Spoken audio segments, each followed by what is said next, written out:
ഇതുണ്ടോ, ഇത് ഇതിന്റെ ഫസ്റ്റ് ലെയറാണ്, നമ്മുടെ പാഡിന്റെ ഫസ്റ്റ് ലെയറാണ്. ഇവിടെ നോക്കിക്കോളൂ, ഇത് പക്ക കോട്ടണാണ്, ഇതിന് പ്ലാസ്റ്റിക് ഇല്ല.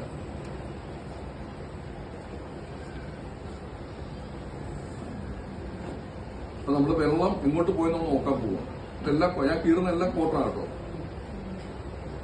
ഇത് കണ്ടല്ലോ, ഈ ജെല്ലാണ് ഇപ്പൊ നമ്മൾ ഒഴിച്ച വെള്ളത്തിനെ അബ്സർവ് ചെയ്യുന്നത്. ഇതിൽ പറയുന്നത് സോഡിയം അബ്സർവൻ ജെൽ എന്നാ പറയുക. സോഡിയം അബ്സർവൻ ജെൽ എന്നാണ് ഇത് പറയുക. നമ്മുടെ ഉപ്പ് തന്നെയാണ്, ഉപ്പുണ്ടല്ലോ, ഉപ്പ് തന്നെയാണ്, ഉപ്പിന്റെ എക്സ്ട്രാക്ട് ആണ്. ഇതൊരു ജപ്പാനീസ് ബ്രാൻഡാണ്, സുമിറ്റോമ എന്ന് പറയുന്ന ബ്രാൻഡാണ്. 0% കെമിക്കലാണ്. അപ്പൊ നമ്മൾ എന്താ ചെയ്യുന്നത്, ഈ പാഡ് ലോഞ്ച് ചെയ്തപ്പോൾ തന്നെ നിങ്ങൾ ആദ്യം ചെയ്ത കാര്യം ഇതിന്റെ ലാബ് ടെസ്റ്റ് എടുത്തു. എന്ന് നമുക്ക് ഉറപ്പ് വേണമല്ലോ, നമ്മളിത് വിദേശ പാഡായതുകൊണ്ട് നമുക്ക് അറിയില്ലല്ലോ, പറയുന്നത് വിശ്വസിക്കാനേ പറ്റുള്ളൂ. നമ്മൾ ആദ്യം പോയിട്ട് ലാബ് ടെസ്റ്റ് എടുത്തു. നമുക്ക് ആര് വേണമെങ്കിലും ലാബ് ടെസ്റ്റ് വേണം. ഇതിന്റെ PDF എല്ലാം ഞങ്ങളുടെ കയ്യിലുണ്ട്.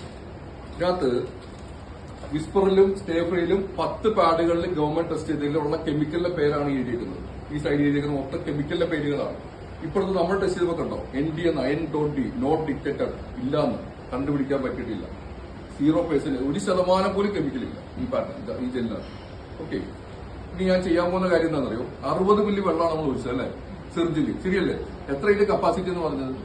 അത് നമുക്ക് പ്രൂവ് ചെയ്യാം. അതിനുവേണ്ടി നമ്മൾ വീണ്ടും ഒരു ഗ്ലാസ് വെള്ളം എടുത്തിട്ട് ഇതിലേക്ക് ഞാൻ ഈ ജെല്ലിനെ ഇടാൻ പോകും.